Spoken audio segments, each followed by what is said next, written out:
सभी को नमस्ते और आप सबका स्वागत है आज के इस 8 बजे वाले कार्यक्रम में। आज हमने समय में थोड़ा सा परिवर्तन किया है और लगभग एक सप्ताह बाद मिल रहे हैं, शायद उससे भी अधिक हो गया।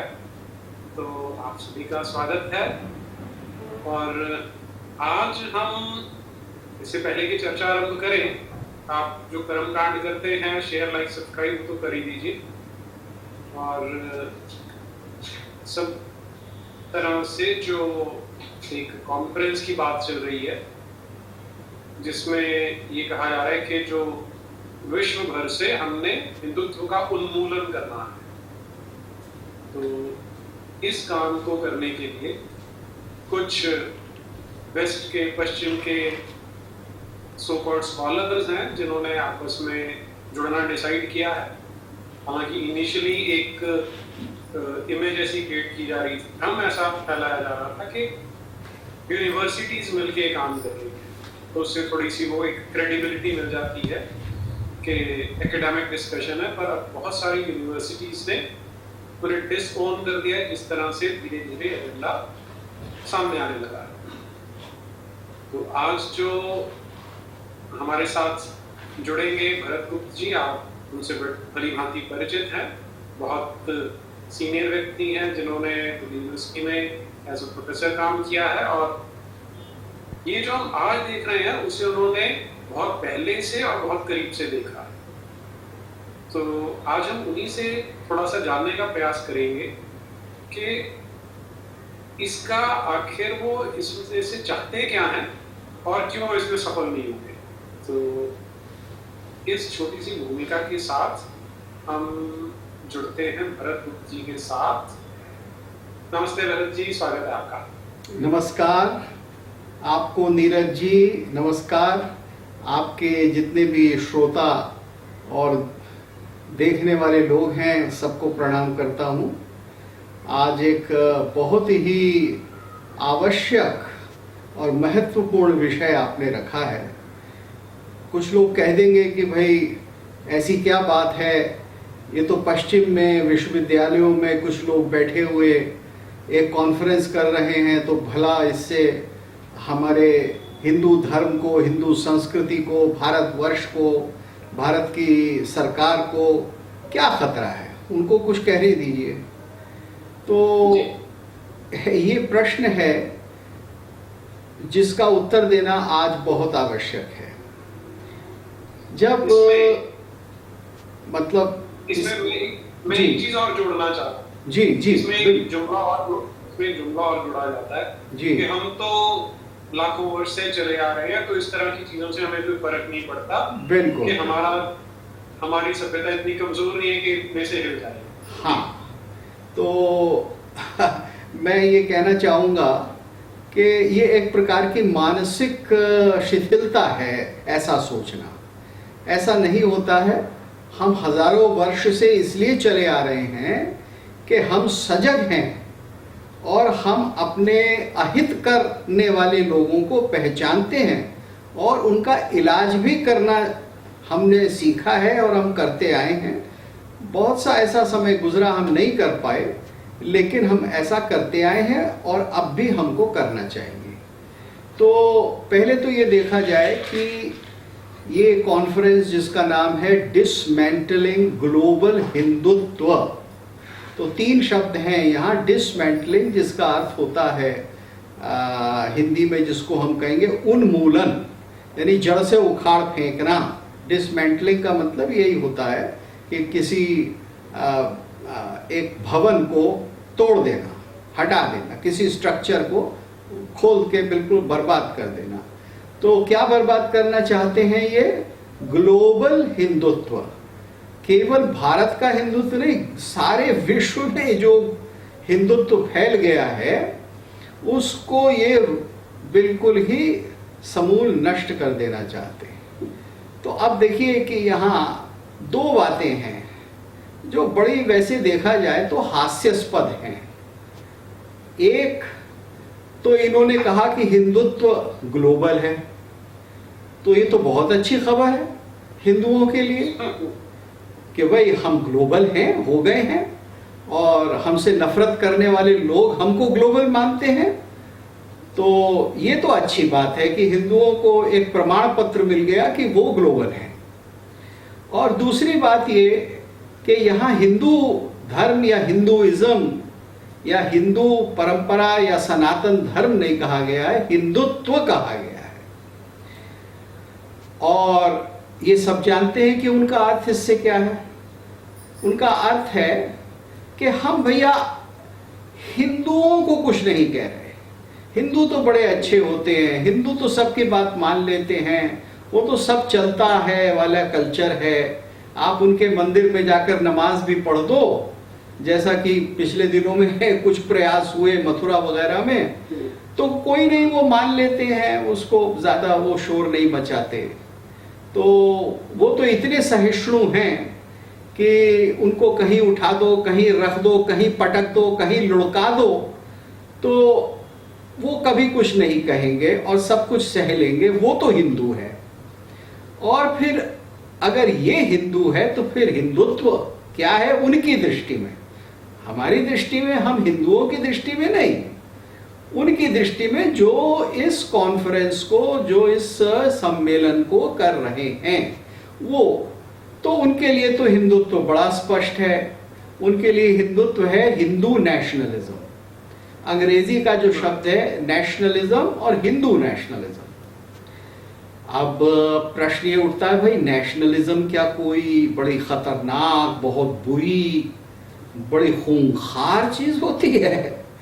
अब अमेरिका एक नेशन है जहां ये कॉन्फ्रेंस हो रही है, वहां स्टार एंड स्ट्राइप का झंडा होता है, जिसके नीचे ये सारे कॉन्फ्रेंस करने वाले 4 जुलाई को शपथ लेते हैं और अमेरिका के प्रति अपनी क्या कहते हैं, वफादारी, अपनी लॉयल्टी दिखाते हैं। और अमेरिकन नेशन है, और अमेरिकन प्रेसिडेंट बात बात में कहता है गॉड ब्लेस अमेरिका। और जाहिर है वो हमेशा अभी तक क्रिश्चियन प्रेसिडेंट ही होता आया है उनका। अभी तक उनका कोई महिला प्रेसिडेंट भी नहीं हुआ है, और कोई क्या कहते हैं दूसरे धर्म का नहीं हुआ है, तो वो गॉड ब्लेस अमेरिका कहता है। तो क्या वो अमेरिकन नेशन नहीं है? तो अमेरिकन नेशन अच्छा है, British nation, French nation, German nation, Russian nation, Chinese nation, ये सब अच्छे हैं। लेकिन हिंदू नेशन या हिंदू नेशनलिज्म उनकी दिशा, उनकी निगाह में बहुत खतरनाक है। अब भाई वो क्यों खतरनाक है? तो वो कहते हैं कि साहब वो इसलिए खतरनाक है कि वो एक विशेष प्रकार से हिंदुओं को सीमित करके, उनका राजनीतिकरण करके, और उनको वैसा बनाना चाहता है जैसा मुसोलिनी ने एक फैशिस्ट ग्रुप बनाया था, या हिटलर ने एक बहुत बड़ा नाजी ग्रुप बनाया था और विचारधारा बनाई थी। ऐसा ही ये लोग करना चाहते हैं। तो अब ऐसा है कि, और फिर वो इसको सीधे सीधे जोड़ देते हैं जो भारतीय जनता पार्टी है, जो आज के तारीख में मोदी जी की सरकार है। तो फिर ये बड़ी आसानी से समझ में आता है कि ये कॉन्फ्रेंस वास्तव में राजनीतिक कॉन्फ्रेंस है। ये भारतीय जनता पार्टी और राष्ट्रीय स्वयंसेवक संघ के विरुद्ध करी जा रही है। इसके लिए भी कोई तर्क देने की आवश्यकता नहीं है, क्योंकि उन्होंने जो पोस्टर बनाया है जहां वो दिखा रहे हैं कि एक हथौड़े से एक आकृति को निकाला जा रहा है, तो वो आकृति राष्ट्रीय स्वयंसेवक संघ के एक कार्यकर्ता की है। तो अब ये बड़ा स्पष्ट है, एक नग्न सत्य है अगर मैं कहूं तो।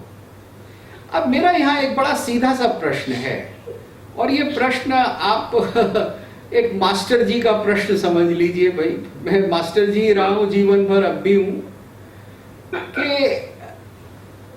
कि विद्वान लोग, टीचर लोग, पढ़ने लिखने वाले, चाहे वो काले हो, गोरे हो, पीले हो, वो भारतीय हो, अमेरिकन हो, चीनी हो, रूसी हो, क्या वो कॉन्फ्रेंस इस पर करते हैं कि वो अमुक पार्टी है दुनिया के फलाने देश में, हमें उसे उखाड़ना है? यानी आप एक जरा बच्चा भी, एक मतलब 11वीं 12वीं क्लास का high school, American high school student भी, चाहे वो हिंदू हो या ना हो, वो इतना तो कहेगा कि आप कॉन्फ्रेंस कर रहे हैं, और आप कॉन्फ्रेंस कौन लोग कर रहे हैं जो ये कहते हैं कि हम हिंदुत्व को उखाड़ना चाहते हैं, वो एक पार्टी के खिलाफ, एक राजनीतिक विचारधारा के खिलाफ कर रहे हैं। तो आपने इसमें पढ़ना लिखना, वाद विवाद, मत मतांतर, इतिहास, धर्म इत्यादि क्या किया? और इस कॉन्फ्रेंस के अंदर जो लोग भाग ले रहे हैं वो अधिकांश लोग वो हैं जो अमेरिकन विश्वविद्यालयों के अंदर जो धर्म को पढ़ाने वाले विभाग हैं, डिपार्टमेंट ऑफ रिलीजियस स्टडीज, और साथ में कुछ सोशियोलॉजी वगैरह में चाहे वो बैठे हों, लेकिन वो जितने भी प्रोफेसर और देवी प्रोफेसर, देवता प्रोफेसर और देवी प्रोफेसर जो भी हैं, भाई हम तो उनको देवता और देवी ही कहेंगे। वो इतने महान हैं कि वो उन्होंने इतना बड़ा कार्य हाथ में ले लिया है और वो भारत के असुरों का संहार करने के लिए उतर आए हैं। तो अब ये जो डिपार्टमेंट ऑफ रिलीजियस स्टडीज के स्कॉलर हैं, ये कर रहे हैं इस कॉन्फ्रेंस को, और इस कॉन्फ्रेंस के बहुत से प्रणेता जिनके नाम पहले उछल कर आए थे, उन्होंने जो पहले कुछ प्रचार के लिए अपना फोल्डर और साहित्य निकाला था, तो उसमें कुछ जो नाम आए थे, मैं यह नाम किसी का नहीं लूँगा, लेकिन वो सब के सब कम्युनिस्ट पार्टी ऑफ इंडिया के या तो कार्ड होल्डर मेंबर थे या हैं अब भी जो करेंगे, और या वो ऐसे लोग हैं जो आज प्रोफेसर हैं लेकिन वो दिल्ली विश्वविद्यालय में एक समय में कार्ड होल्डिंग मेंबर होते थे। उनमें से कुछ को तो मैं जानता भी हूं, चूंकि वो मेरे काफ़ी जूनियर थे। मैंने उनको BA MA करके और टीचर लगते हुए देखा है, और टीचर्स यूनियन में, CPM में और काम करते हुए देखा है। मैं ऐसे भी लोग हैं, मैं नाम नहीं लेना चाहता, लेकिन मैं जानता हूं उनको, और आज से नहीं जानता, मैं तो उनको 40 वर्ष से जानता हूं। तो जब से वो छात्र थे दिल्ली विश्वविद्यालय में, तो ये बड़ा सत्य है और बड़ी सीधी सी बात है कि ये एक राजनीतिक प्रकल्प है। ये बौद्धिकता के नाम पर, ये डिपार्टमेंट ऑफ रिलीजियस स्टडीज के नाम पर कुछ लोग इकट्ठे होकर, जो कि स्वयं में मार्क्सवादी हैं और जो कि भारतीय जनता पार्टी जो इस समय चुनकर आई हुई सरकार है पिछले 7 वर्षों से, उसको किसी न किसी प्रकार से लांछित करना चाहते हैं, पहली बात। लेकिन बात केवल यहां नहीं रुकती,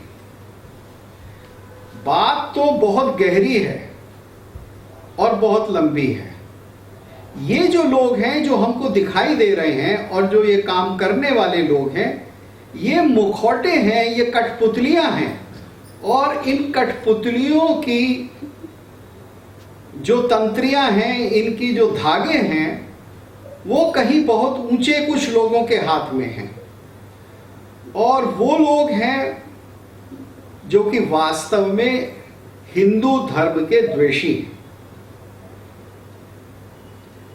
क्योंकि ये हिंदुत्व का मुखौटा पहनकर वास्तव में हिंदू धर्म के ऊपर ही प्रहार किया जा रहा है। क्योंकि बड़ी सीधी सी बात है कि अमेरिका के अंदर, इंग्लैंड के अंदर, वैसे ये अमेरिका में ही हो रहा है, एक चुनी हुई पार्टी को तो आप गिराने का सोचेंगे नहीं ना, आप कर सकते हैं।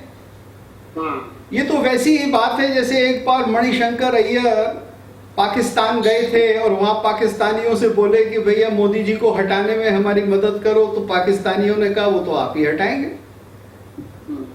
तो यहाँ तो ये जितने भी एकेडमिक्स हैं और उनके साथ जो लगे हुए CPM के कुछ यहाँ से भारत के लोग, कुछ फिल्म मेकर और तथाकथित बुद्धिजीवी हैं, ये सब तो भारतीय जनता पार्टी को जब भारत में नहीं हटा पाए तो ये अमेरिका में बैठकर शोर मचाने से कैसे हटा देंगे? नहीं, इनका अभिप्राय दूसरा है। इनका अभिप्राय मैं अभी बता देता हूं आपको।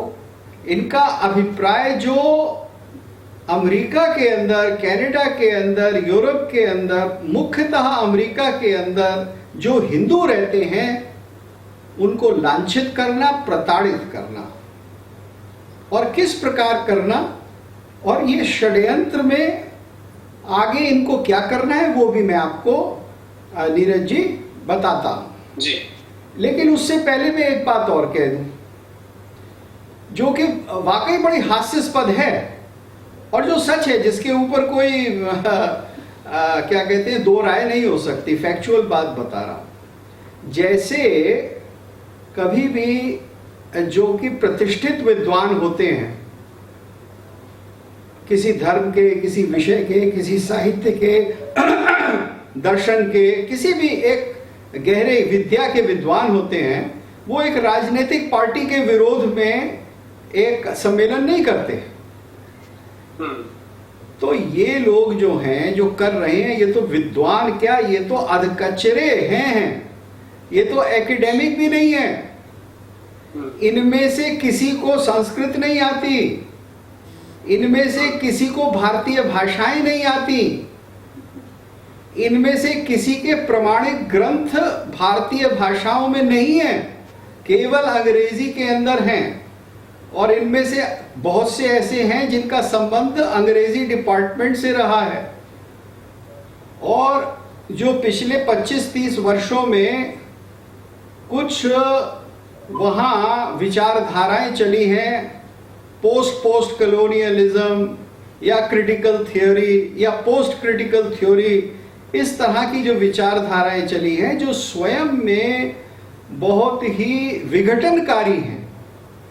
ये उन लोगों के लिखने, पढ़ने, पढ़ाने वाले लोग हैं। तो मैंने आपको इनका कच्चा चिट्ठा दे दिया जी। अब ये तो कठपुतलियों के बारे में हुआ। इन कठपुतलियों को चलाने वाले कौन हैं? तो जैसे मैंने कहा कि अंदाजा लगाइए कि हिंदू धर्म पर प्रहार कौन करेगा? अब जाहिर है वो करेंगे जिनका धर्म ये कहता है कि मूर्ति पूजकों को, ऐसे लोगों को जो कि तरह तरह के देवी या देवता मानते हैं, उनको नष्ट कर दो। और ये कौन लोग हैं? ये वो लोग हैं जो कट्टर ईसाई है या कट्टर मुसलमान है। ये धर्म है कि अधर्म है जी, सवाल तो ये। हाँ, इस पर तो मैं आऊंगा अभी कि ये धर्म है या अधर्म है, लेकिन अभी तो हम बड़े तर्कशील ढंग से इस बात को लोकेट करें कि ये लोग कौन हैं। तो ये वही तो लोग होंगे जिनको हिंदू धर्म इस पृथ्वी पर स्वीकार्य नहीं है, और हिंदू के साथ लगभग उसी के साथ मिले हुए बौद्ध भी आ जाते हैं, शिंतो भी आ जाते हैं, उसके साथ अफ्रीका और ऑस्ट्रेलिया में जितने भी वन के अंदर, पर्वतों के अंदर संस्कृतियां रहती हैं और अभी भी कहीं कहीं बाकी हैं, वो लोग भी आ जाते हैं। तो उन सब के दुश्मन तो वास्तव में आज की तारीख में केवल दो प्रकार के लोग हैं। या तो कट्टर मुसलमान, जिनको केवल दारुल इस्लाम बनाना है सारी पृथ्वी को, या केवल कट्टर ईसाई जिनको धर्म परिवर्तन करके विश्व को क्रिश्चियनडम बनाना है। और हम जानते हैं कि अरबों अरबों रुपए की संस्थाएं उन्होंने थेसलोनिका प्रोजेक्ट और जोशुआ प्रोजेक्ट बनाई हुई हैं। तो इन कठपुतलियों को चलाने वाले वास्तव में ये हैं। और आप देखेंगे कि इसीलिए ये क्या कर रहे हैं, ये इस्लाम के बारे में और कुछ बड़े आतताई इस्लामिक राजा जैसे औरंगजेब बादशाह था, उसके बारे में बड़ी अच्छी अच्छी पुस्तकें लिखते हैं। इनमें से कुछ ने लिखी हैं और उनके लिए ये बड़े लालायित रहते हैं दिखाने के लिए कि वो तो धर्म का अवतार थे, टोपियां सीकर वो अपनी जिंदगी जीते थे। तो ये सारे प्रमाण हैं और इनमें से बहुत से एकेडमिक जिनको आप देखेंगे जो कि बोलेंगे 10, 11 और 12 तारीख को, मैं आपको बिना संशय के कह दूं, चूंकि मैं जानता हूं, क्योंकि मैं अमेरिका के अंदर कौन क्या पढ़ रहा है भारतीय विषय पर, सोशियोलॉजी, रिलीजन इत्यादि पर, इसके बारे में मेरी जानकारी लगभग 50 वर्षों की है। यानी सन 70 से है, जब मैं वहां पढ़ने गया था सन 69 में, तब से है। और तब से किसने कब पीएचडी की और कहां की और कैसे की और किसके पैसे लेकर की, ये भी मेरी आंखों से गुजरा है। तो इसमें से बहुत सारे ऐसे लोग हैं जो धर्म परिवर्तन की संस्थाओं के साथ कहीं ना कहीं सीधे रूप में या परोक्ष रूप में जुड़े हुए हैं। अब सवाल उठता है कि निंदा करना, बुरा भला कहना, कुत्सित करना, ये दिखाना कि हिंदू धर्म तो केवल जाति और वर्ण में फंसा है, ये तो कास्ट सिस्टम में फंसा है, क्या केवल यही उद्देश्य है इनका? और इस तरह की चीजें कहना कि इनके यहाँ तो सती है। अब उनको ये नहीं दिखाई देता कि भारतीय नारी पिछले 70 साल में कहाँ से कहाँ आ गई। उनको केवल कुछ वृंदावन की विधवाएं ही दिखाई देती हैं। उनको ये नहीं दिखाई देता कि भारत की प्रेसिडेंट भी नारी रह चुकी है और भारत की संसद में कितनी नारियां हैं और कितने प्रदेशों की मंत्री रह चुकी हैं स्त्रियां। ये कुछ नहीं दिखाई देता। उनको केवल ये कुत्सन का साहित्य बनाना है हिंदुओं के लिए, जिससे कि हिंदुओं का कन्वर्जन हो सके। लेकिन इस समय इनके आगे एक बड़ा सीधा साधा लक्ष्य है जो ये चाहते हैं। ये एक विशेष कानून पास कराना चाहते हैं, पहले अमेरिका में और फिर उसी कानून को भारत के संसद में। ये महत्व की बात है, इसे हमें समझना चाहिए। ये कानून ये होगा कि अमेरिका में अगर कोई भी हिंदू जाति के, वर्ण जाति के, कास्ट के आधार पर भेदभाव करेगा तो उसके लिए एक कानूनी सजा और बहुत बड़ी सजा होगी। तो मान लीजिए कि कैलिफोर्निया में किसी हिंदू की एक कंपनी है और वो हिंदू जिसकी कंपनी है वो क्षत्रिय है या बनिया है या ब्राह्मण है, और उसके यहाँ एक चाहे एमबीए एक व्यक्ति काम करता है जो भी भारतीय है, जो भारत का ही है, लेकिन वो एक छोटी जाति का है, शेड्यूल कास्ट है, शेड्यूल ट्राइब है। तो अगर उस मालिक ने उस व्यक्ति के प्रति कोई भेदभाव दिखाया है तो उस भेदभाव को आधार बनाकर उस मालिक के खिलाफ हम कानूनन कार्रवाई करेंगे। तो इसलिए इन्होंने सारा एक बहुत लंबा चौड़ा व्याख्यान किया है, डिस्कोर्स बनाया है कि जैसे हिटलर आर्य जाति के आधार पर गोरे जर्मनों को आर्य समझता था और ये समझता था कि यहूदियों का संहार करने का अधिकार उसको है, वो एक प्रकार का नस्लवाद या रेसिज्म था। उसी प्रकार का नस्लवाद या रेसिज्म हिंदू करते हैं, हिंदू सोसाइटी में होता है। और भला बनने के लिए वो ये कह देते हैं कि हाँ हमारे मुल्क में भी होता है, काले और गोरे में होता है। तो 3 प्रकार का नस्लवाद है, एक तो उनका अपना, एक हिटलर का और तीसरा भारत का। तो अब कानून अमेरिका में तो है नस्लवाद के लिए, काले गोरे के लिए, भारत के लोगों के लिए। हिंदुओं के लिए आपको बनाना है,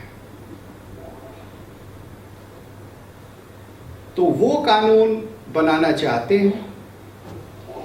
उसकी ये भूमिका तरह तरह से बांधी जा रही है और वो ये उम्मीद करते हैं कि जब वो कानून बन जाएगा अमेरिका में, तो अपने प्रभाव से उस कानून को भारत की संसद में भी पास करा देंगे।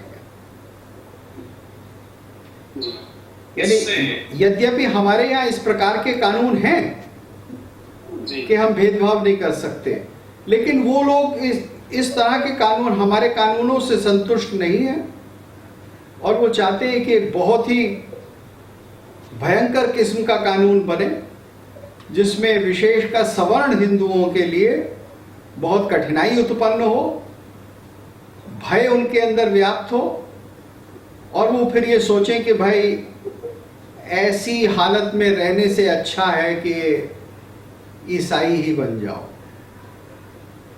तो मैंने आपको इस डिसमेंटलिंग हिंदुत्व का जो पूरा विचार है और क्यों किया जा रहा है वो आपको एक्सपोज करके सामने रखा है। अब आपके प्रश्न।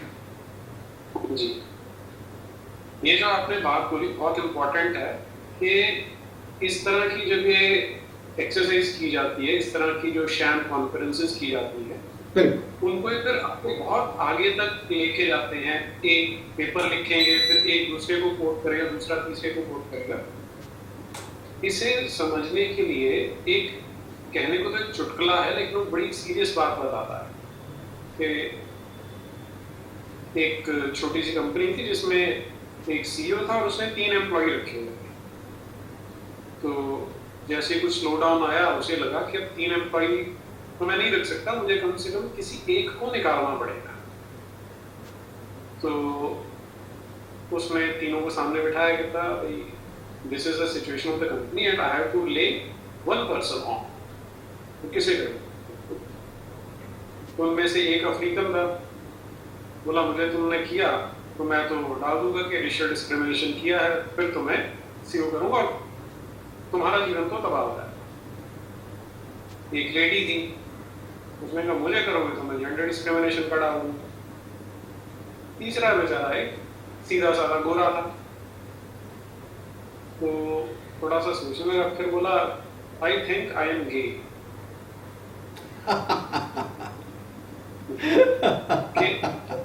I think I am gay. I may be gay, I may not be gay, but I think now and I'll sue you.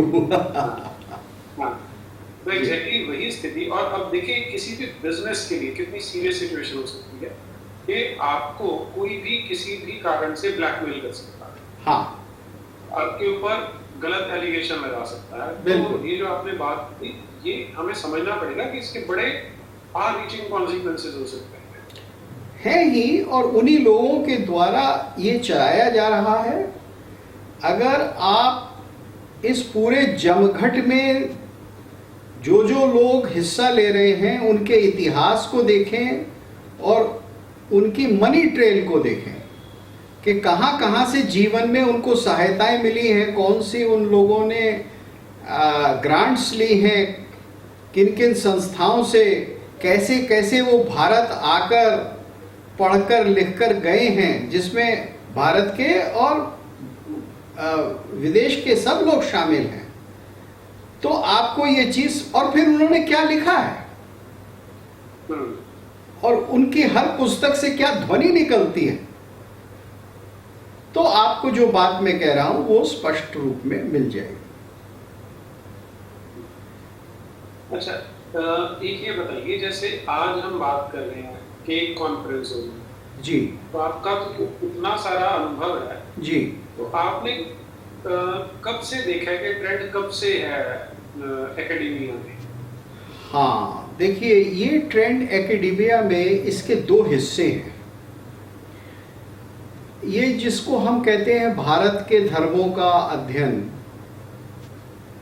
इसका नाम आज भी है लेकिन बहुत पुराना नाम है इंडोलॉजी, यानी भारत का अध्ययन। इंडो लोहिया, ये ग्रीक शब्द लगाकर उन्होंने इंडोलॉजी कर दिया। तो इसका तो प्रारंभ लगभग 200-250 वर्ष पहले से है, जबकि ब्रिटिश विद्वानों ने, यूरोप के विद्वानों ने भारतवर्ष का अध्ययन किया कि ये लोग कौन हैं, कैसे खाते हैं, कैसे पीते हैं, कैसे रहते हैं, जिससे कि वो हम पर शासन कर सके। और फिर उन्होंने शासन के लिए बहुत सारे कदम उठाए, जैसे उन्होंने हिंदू कोड बिल बनाया, एक पुराना वर्जन, मनुस्मृति इत्यादि का अध्ययन करके हिंदुओं के लिए बनाया, कुरान वगैरह को देखकर मुसलमानों के लिए बनाया।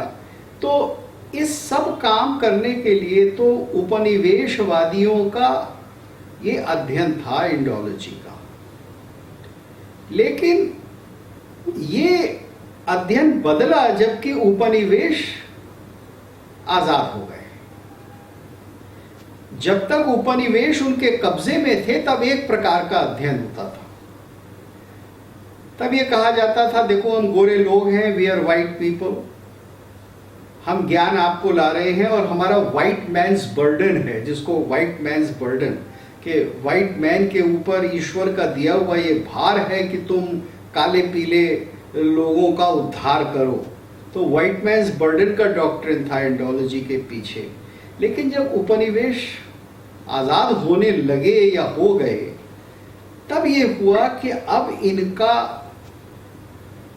दोबारा इनका टेरिटोरियल डिवीजन कैसे किया जाए, अब इनको किस प्रकार से राष्ट्रों में बांटा जाए, इनको संस्कृतियों से हटाकर हम कैसे कैसे इनके छोटे राष्ट्र बनाएं। तो भारत के अंदर पाकिस्तान और हिंदुस्तान बनाए गए, जो कि बाद में बांग्लादेश मिलके 3 हो गए। फिर उनकी दृष्टि में ये भी हुआ कि अब धर्म के आधार पे कुछ और करो, इसमें कुछ और लोगों को कहो कि आपकी पहचान हिंदू नहीं है, आपकी पहचान तो सिख है, और सिख हिंदू नहीं है। यद्यपि ये काम उन्होंने बहुत पहले करना शुरू कर दिया था, 1899 में ही किताब लिखवा दी थी, हम हिंदू नहीं है, नाभा सिंह या ऐसे ही कोई थे। खैर, तो हाँ बिल्कुल। तो ये देखिए, ये प्रोसेस जो है, जिसको हम कहते हैं कि संस्कृति, उनकी दृष्टि में संस्कृति, एथनोलॉजी, एथनिक डिवीजन, कि किसका धर्म क्या है, कौन क्या खाता है, क्या कपड़े पहनता है, इसके आधार पर हम उसको एक राष्ट्र घोषित करके अलग उसकी टेरिटरी बना दें। तो पहले तो ये होता था, और ये अपने लिए नहीं होगा, ये केवल इटली के पूर्व में होगा, इटली के पश्चिम में नहीं होगा। स्पेन और कातालानिया को अलग नहीं करेंगे, उनको एक राष्ट्र रहने देंगे।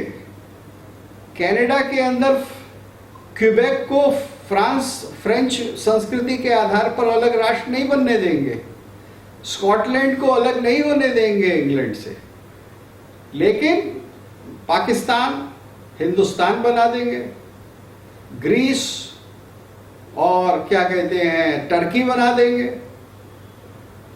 और फिर भारत के अंदर भी प्रयास करेंगे कि यहाँ एक क्रिश्चियनिटी के आधार पर द्रविडिस्तान बन जाए या नागालैंड बन जाए, इत्यादि इत्यादि। तो ये तो पूरी इंडोलॉजी इस प्रकार से चल रही थी। लेकिन अब उसका फेज जो है वो बदलता है, वो बदल जाता है लगभग सन 2000 में।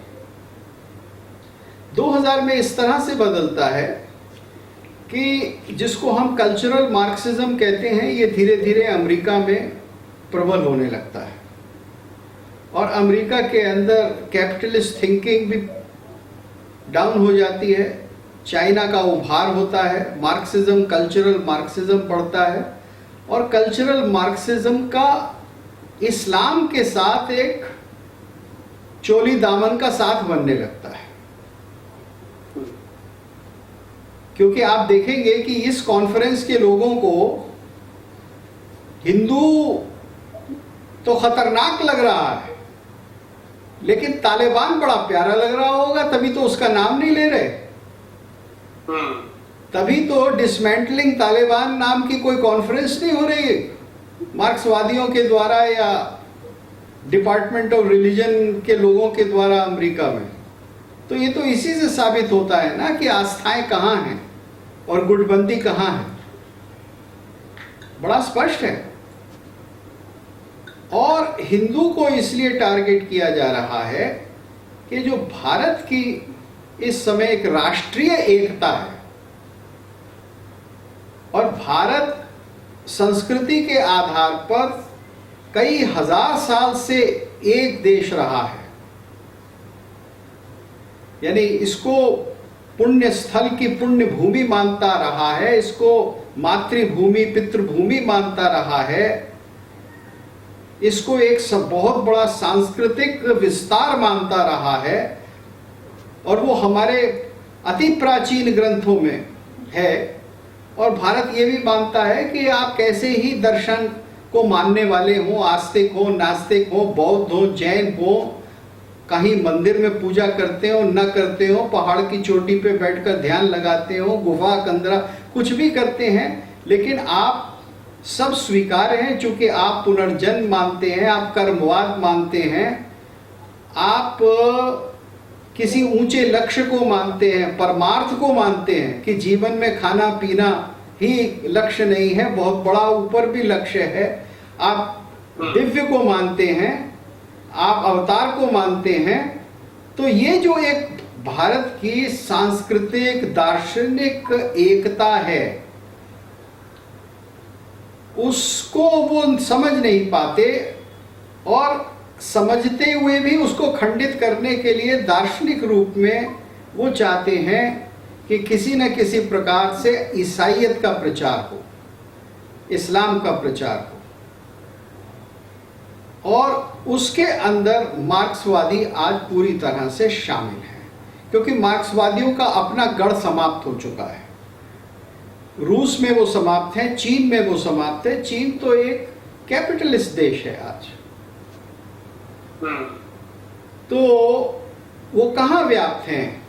वो अमेरिका की कुछ विश्वविद्यालयों में इस तरह के लोग हैं, उनकी डेमोक्रेटिक पार्टी के अंदर कुछ लोग हैं, और वो कहीं ना कहीं किसी न किसी प्रकार से विघटनवाद को, एनर्की को ही प्रमोट कर रहे हैं। आपने देखा जो ब्लैक लाइफ मैटर्स के नाम पर इतने आंदोलन हुए तो उसमें कितना विध्वंस हुआ, कितने गरीब और मामूली लोगों की दुकानें जला दी गई, और वो सब किया गया ब्लैक लाइफ मैटर्स के नाम पर।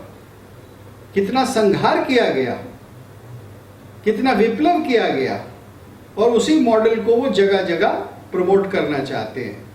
तो ये एक खतरनाक कॉम्बिनेशन है इस समय जो चल रहा है, जिसमें मार्क्सवाद, anarchic Marxism, fanatic Christianity and fanatic Islam, ये तीनों एक साथ हैं और उनको हिंदू ही टारगेट नजर आता है।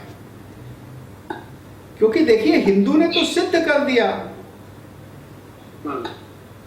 कि अमेरिका में अगर किसी भी विदेशी मूल के लोगों ने अमेरिका के उत्थान के लिए, अमेरिका की समृद्धि के लिए, अमेरिका के वैज्ञानिक उत्कर्ष के लिए काम किया है तो वो हिंदू है। आज नासा में 30% हिंदू है जो काम कर रहा है। क्या ये प्रमाण कम है? आज इंफॉर्मेशन टेक्नोलॉजी में कितने हिंदू हैं? आज अमेरिका की होटल इंडस्ट्री को चलाने वाले पटेल हिंदू हैं। तो अमेरिका के अंदर हिंदू ने वैसे ही काम किया है जैसे पारसियों ने भारत में काम किया था, दूध में शक्कर बनके।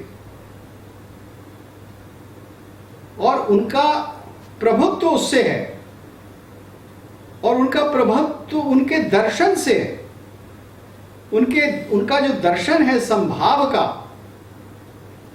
उनका जो दर्शन है कि मैत्री होनी चाहिए, मैत्रीम भजत, मैत्री को का भजन कीजिए, अखिल जनाना, जितने भी लोग हैं सबके लिए मैत्री रखिए। तो सबके लिए मैत्री का भाव रखना और फिर उसको कार्यान्वित कर देना, क्योंकि हम कहते हैं कि हम धर्म के आधार पर द्वेष नहीं करते, हम धार्मिक द्वेष से ऊपर हैं, और ये भारत ने अपने 5000 साल के इतिहास में सिद्ध किया है। और जो भारतीय आज अमेरिका में हैं, इंग्लैंड में हैं, यूरोप में हैं, उन्होंने अपने चरित्र से और अपने परिश्रम से इसका एक स्पष्ट उदाहरण दिया है, उसको कोई क्वेश्चन नहीं कर सकता। यानी हमारी जितनी भी दार्शनिक मूल्य हैं उनका हमने व्यवहार में प्रयोग करके दिखाया है।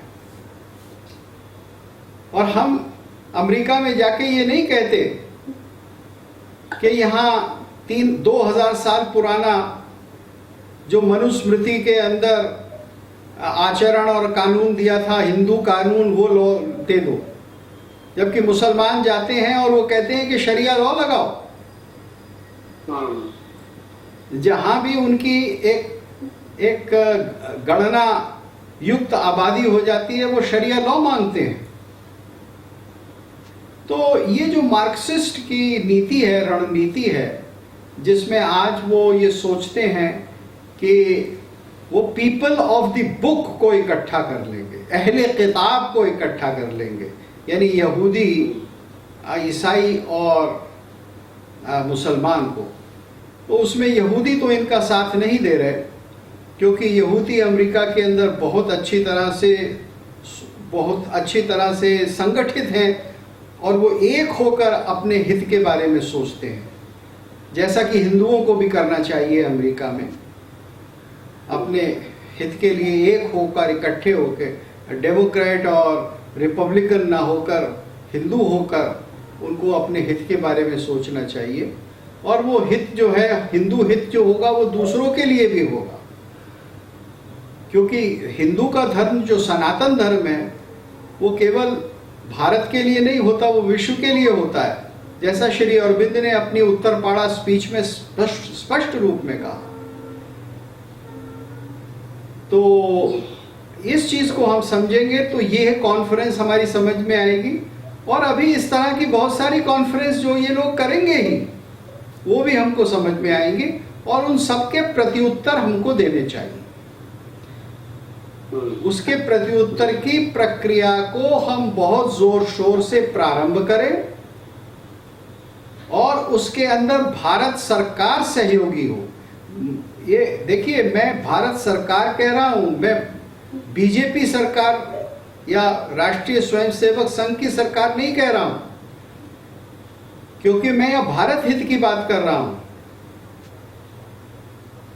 कि भारतीय सरकार भी इसमें शामिल हो, वो भी इस बात का एक अच्छी तरह से संज्ञान ले कि ये कौन से विद्वान हैं जो अमेरिका के अंदर कहने को तो हिंदू धर्म पढ़ाते हैं और भारत में आकर फिर ऐसी रिसर्च करते हैं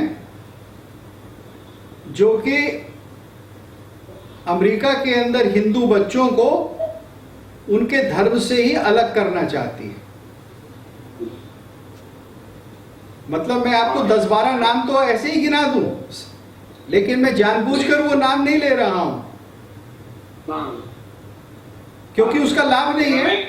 संकेत में सब कुछ नाम कह दिए गए हैं संकेत में, और मैं जानता हूं उनमें से कुछ लोगों को आज से नहीं जानता, शायद मैं 30-35 वर्षों से जानता हूं या 40 वर्षों से जानता हूं, जब उन्होंने पीएचडी भी नहीं की थी।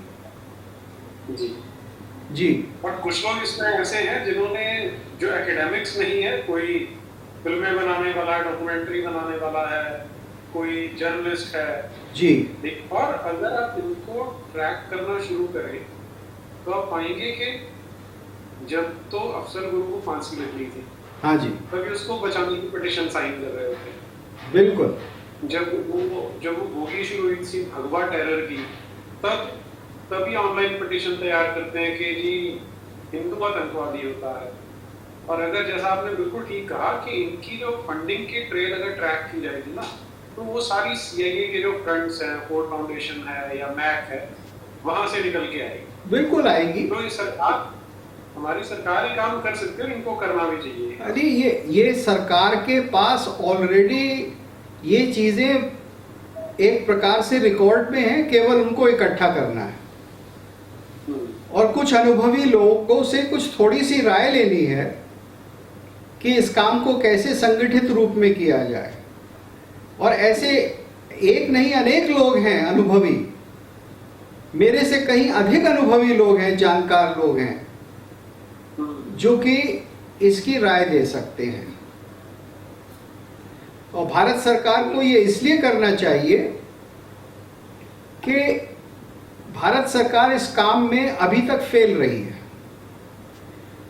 अगर आप हमारे जो दूतावास होते हैं या जो हाई कमीशंस होते हैं विदेशों में, अगर आप उनमें जाकर पता करें तो शायद ही कोई ऐसा दूतावास होगा जिसके पास ये सूचना होगी कि उस अमुक देश में कौन से विद्वान हैं जो भारत का अध्ययन कर रहे हैं, भारत आते जाते हैं, उनकी कौन सी ग्रंथ हैं, क्या किताबें हैं, उनकी क्या पॉलिटिकल लीनिंग्स हैं।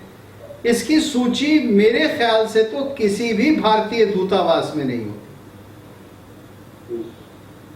तो ये तो आज भारत के दूतावासों की और भारत के विदेश मंत्रालय की और श्री जयशंकर जी की जिम्मेदारी है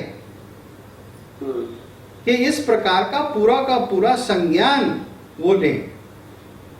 उसमें हम ये नहीं कह रहे कि किसी का तिरस्कार करें, हम ये नहीं कह रहे किसी के प्रति द्वेष करें या बहिष्कार करें, हम केवल ये कह रहे हैं कि आपके पास जानकारी तो होनी चाहिए, क्योंकि जब आप ये जानकारी करेंगे तो आप ऐसे विद्वानों को भी अच्छी तरह से पहचान जाएंगे जिन्होंने पूरा जीवन लगाया है भारतीय ग्रंथों के प्रकाशन के अध्ययन में, भारतीय दर्शनों को ऊंचा दिखाने में और विश्व में फैलाने में। तो आपको दोनों प्रकार के लोग मिलेंगे और हमको पता होना चाहिए कि हमारे संस्कृति के ऊपर कौन क्या पढ़ रहा है, लिख रहा है, प्रकाशित कर रहा है और उसका क्या उपयोग हो रहा है। ये हमारी सरकारी जिम्मेदारी है। और विशेषकर ये इस समय की जो सरकार ये कहती है कि हम संस्कृति के बहुत बड़े पोषक हैं, तो उस सरकार की तो ये सबसे अधिक जिम्मेदारी बन जाती।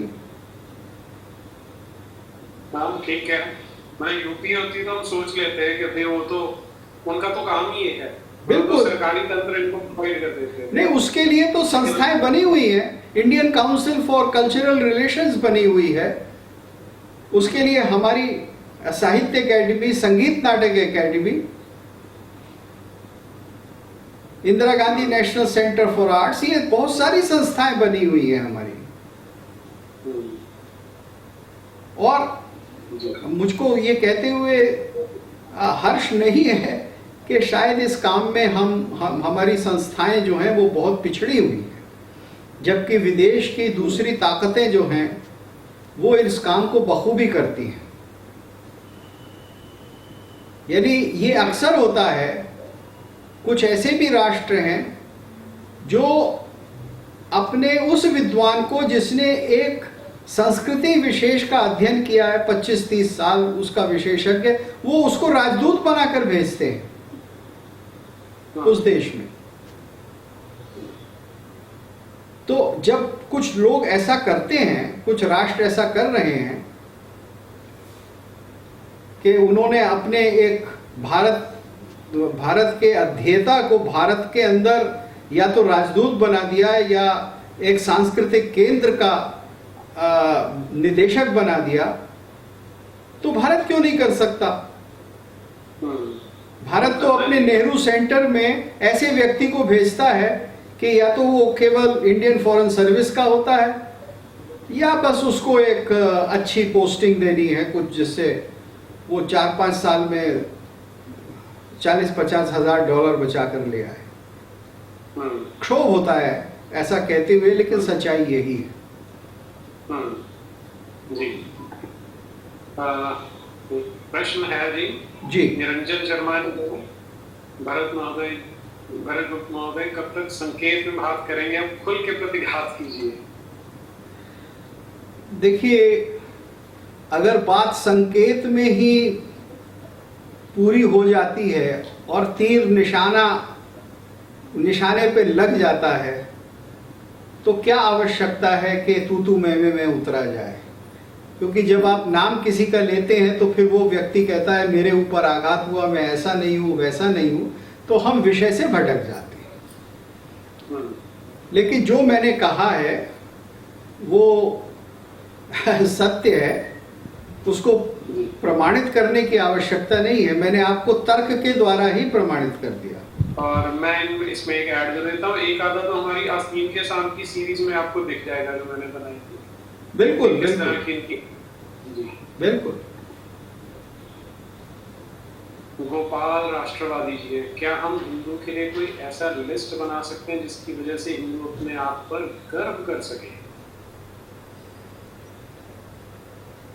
जी, इस चीज की लिस्ट बनाना। जी देखिए, गर्व आप करेंगे अपनी सामर्थ्य को बढ़ाकर, अपनी विद्वत्ता को बढ़ाकर, अपने धन को बढ़ाकर। अगर आपके पास पैसा है तो हिंदू विद्या के विद्वानों को एनकरेज करिए, उनका परिपोषण कीजिए, खुद विद्या का अध्ययन कीजिए, कलाकारों को संरक्षित करिए। एक बड़ा सिंपल तरीका है और ये भारत में हमेशा से होता आया। इसके नियम दिए हैं, आपको शायद पता नहीं होगा, लोग जानते नहीं हैं। जो वात्स्यायन का काम शास्त्र है उसमें एक पूरा का पूरा अध्याय इसी पर है कि किस तरह से कला के प्रेमी धनाढ्य लोगों को, कलाकारों को, विद्वानों को, कवियों को दूर दूर से लाकर उनको स्टेज देना चाहिए और अपने शहर को अच्छा करना चाहिए।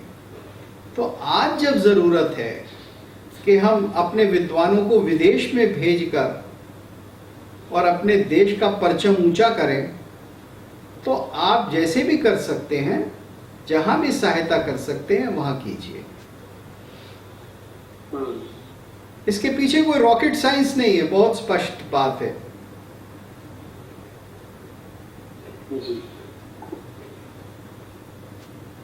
LKS Bharat ji, what is the solution? अब देखिए, कुछ सॉल्यूशन तो मैंने बताए जो हमें व्यक्तिगत रूप पे करने हैं, लेकिन एक बहुत बड़ी बात जो मैं आपके सामने रखना चाहता हूं वो ये है कि आज ये कॉन्फ्रेंस अमेरिका में कहाँ हो रही है? विश्वविद्यालयों के संसाधनों से हो रही है। यानी विश्वविद्यालय में पढ़ाने वाले लोग कर रहे हैं, चाहे CPI CPM के भारतीय लोग भी उनके साथ जुड़े हों, लेकिन जो प्लेटफॉर्म है वो विश्वविद्यालयों का है।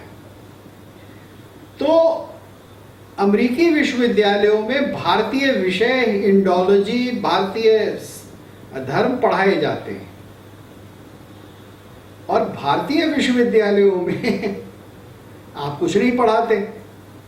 ना आप हिंदू धर्म पढ़ाते हैं, ना क्या कहते हैं वेद शास्त्र पढ़ाते हैं, BA में, MA में, कोर्स में, 6ठी क्लास में, 8वीं क्लास में, क्योंकि वो आर्टिकल 28 सेक्शन A आपको मना कर देता है, religious instruction is forbidden. Neeraj ji तो जानते ही ये सारी कथा। तो भारत इसी कारण से बहुत पिछड़ गया। हमारे पास वो टीम नहीं है विद्वानों की जो विश्वविद्यालयों में हों, वरना हमारा देश जबकि इन देशों से आबादी में 5 गुना है, तो हमारे यहाँ तो इनसे 5 गुने और 10 गुने विद्वान हो सकते थे। और हमारी परंपरा में विद्वानों की परंपरा है, और हमारे यहाँ आज भी छोटे छोटे गांव में भी विद्वान है। मैं आपको बताऊं, अंग्रेजी का विद्वान नहीं होगा, लेकिन भारतीय भाषा का, संस्कृत का विद्वान आपको आज भी छोटे गांवों में भी मिल जाएंगे। केवल अपने अपनी नीति को, शिक्षा नीति को बदलने की आवश्यकता है, और वो जड़ इस सब उत्पाद की वही है। जी। और बड़ी हैरानी की बात है कि दुनिया भर की जितनी यूनिवर्सिटीज हैं जो थोड़ी सी भी क्रेडिबल यूनिवर्सिटी है, उसमें आपको डिपार्टमेंट ऑफ रिलीजन में जी। और हमारे देश में आप कश्मीर से कन्याकुमारी चलिए, किसी यूनिवर्सिटी में आपको डिपार्टमेंट ऑफ रिलीजन नहीं। नामचार के लिए तो मैं जानबूझ के सिस्टम ऐसा बनाया गया कि ये वाली स्कॉलरशिप पनप ही ना पाए। जानबूझ के, और वो कानूनन नहीं हो सकता। क्योंकि मुझको याद है, मैं बहुत पहले, कोई 30 वर्ष हो गए होंगे, तो मैं जब पढ़ाता था तो मैं एक बार अपने वाइस चांसलर साहब से मिलने गया। मेरे ख्याल से शायद गुरबख्श सिंह या ऐसी नाम था उनका, सरदार जी थे। तो मैंने कहा कि यहाँ डिपार्टमेंट ऑफ बुद्धिस्ट स्टडीज है, लेकिन भाई यहाँ डिपार्टमेंट ऑफ हिंदू स्टडीज क्यों नहीं है? तो उन्होंने कहा, काके असी कर नहीं सकते बेटा, हम ये कर नहीं सकते क्योंकि कॉन्स्टिट्यूशन अलाउ नहीं करता। तो ये सारा झगड़ा उसी का है। बुद्धिस्ट स्टडीज माइनॉरिटी के नाम पे कर देंगे, इस्लामिक स्टडीज कर देंगे, क्रिश्चियन स्टडीज कर देंगे, Lingayat studies, Jain studies, Sikh studies, लेकिन हम वैष्णव स्टडीज नहीं कर सकते, शैव स्टडीज नहीं कर सकते। फिलॉसफी डिपार्टमेंट में दर्शन पढ़ा देंगे, लेकिन वो अलग बात है। तो इसीलिए भारतीय दर्शन केवल फिलॉसफी डिपार्टमेंट में पढ़े जाते हैं, लेकिन वो उस हिसाब से नहीं पढ़े जाते कि आप किस प्रकार से धर्म का आचरण होता है, किस प्रकार से धर्म का प्रयोग होता है, पद्धति बनती है उसकी, कैसे उसका कर्मकांड बनता है। कर्मकांड को तो बुरा समझा जाता है, बेवकूफ़ी समझा जाता है। जवाहरलाल जी ने हमको यही सिखा दिया। तो ये सारी समस्याएं हैं, इनका निराकरण करना है, और उन लोगों ने अध्ययन किया है। इसीलिए हम भी उन्हीं की पुस्तकों को अपने बच्चों को पढ़ने के लिए देने के लिए मजबूर हो जाते हैं।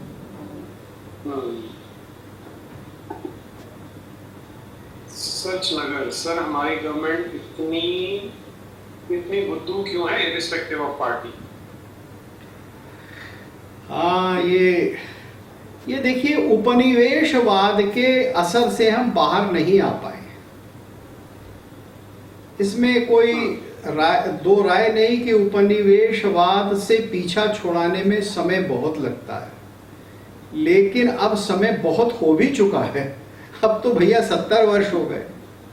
अगर हम नहीं छुड़ा पाए तो किसी और का दोष नहीं है, हमारा ही है। और मैं तो यही प्रार्थना करूंगा, जो हमारी नवयुवतियां और नवयुवक हैं और जो आप सुन रहे हैं, कि आप लोग इसको जीवन में उतारिए, अध्ययन करिए, कहीं ना कहीं काम करिए, और फिर आप ही, जो भी सरकार हो, उससे इसका डिमांड करिए।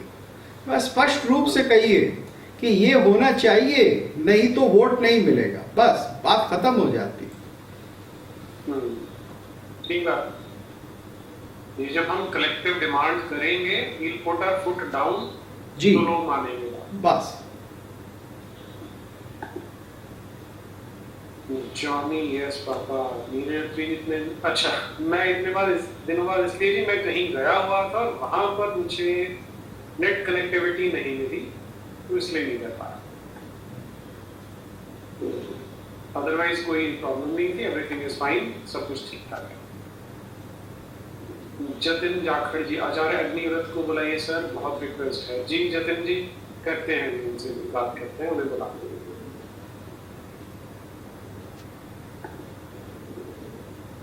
वाह, अल्लाह ताला का प्रश्न है जी।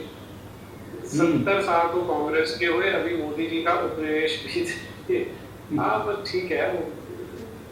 हमने अपनी बात कह दी और आपसे कहा कि आप डिमांड रखिए, और मैंने तो ये कहा है जो भी सरकार हो, क्योंकि ये इलाज हमें अपने लिए चाहिए, सरकारों के लिए नहीं चाहिए हमें, और हमारा अधिकार है। चाहे कांग्रेस की हो चाहे बीजेपी की हो। ये चीज हमें दूसरी कम्युनिटी से सीखने की आवश्यकता है कि वो किस तरह कोई भी सरकारों का काम मरोड़ के अपने काम करवा रहे। और हम कहने को ये बोलते हैं कि अब हमारी सरकार आई है, लेकिन हमारी सरकार गर्व से बताने लग जाती है कि हमने तो इतने करोड़ों रुपए दिए हैं माइनॉरिटीज को। तो वो हमारा फेलियर है, उनका बहुत बड़ा सक्सेस है कि उन्हें पता है कि कैसे काम पकड़ना है, कैसे काम करना है। जब तक हम नहीं सीखेंगे तब तक हम इसमें हारेंगे और हार रहे हैं। इस पे हमें ध्यान देने की आवश्यकता है। देखिए, सिद्धांत बड़ा साफ सुथरा और छोटा सा है। माइनॉरिटी वोट हंटिंग से काम चल गया, बहुत साल चल गया। जब तक मेजॉरिटी वोट हंटिंग की जरूरत महसूस नहीं होगी, ऐसे ही चलता रहेगा। मेजॉरिटी वोट हंटिंग मेजॉरिटी करवाएगी, राजनीतिक पार्टी अपने आप नहीं करेगी। चाहे कांग्रेस हो चाहे बीजेपी हो। कांग्रेस का तो खैर इतिहास है ही माइनॉरिटी अपीजमेंट का, लेकिन बीजेपी भी झिझक रही है, इसीलिए कि आपका प्रेशर नहीं और आप कोई नाजायज चीज तो नहीं मांग रहे। हिंदू स्टडीज डिपार्टमेंट हो सारे विश्वविद्यालयों में, जहां 80% हिंदू रहता है जिस राष्ट्र में, तो ये कौन सी नाजायज मांग है भाई। अगर बुद्धिमान प्रधानमंत्री को तो ये स्वयं पूरी करनी चाहिए और हमारे चीफ जस्टिस को इसके लिए प्रयास करना चाहिए।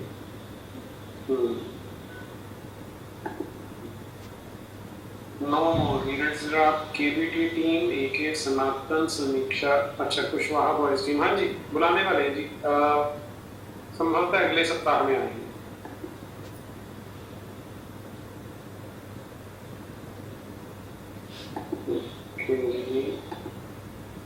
जी अच्छा, that brings us to end of the questions।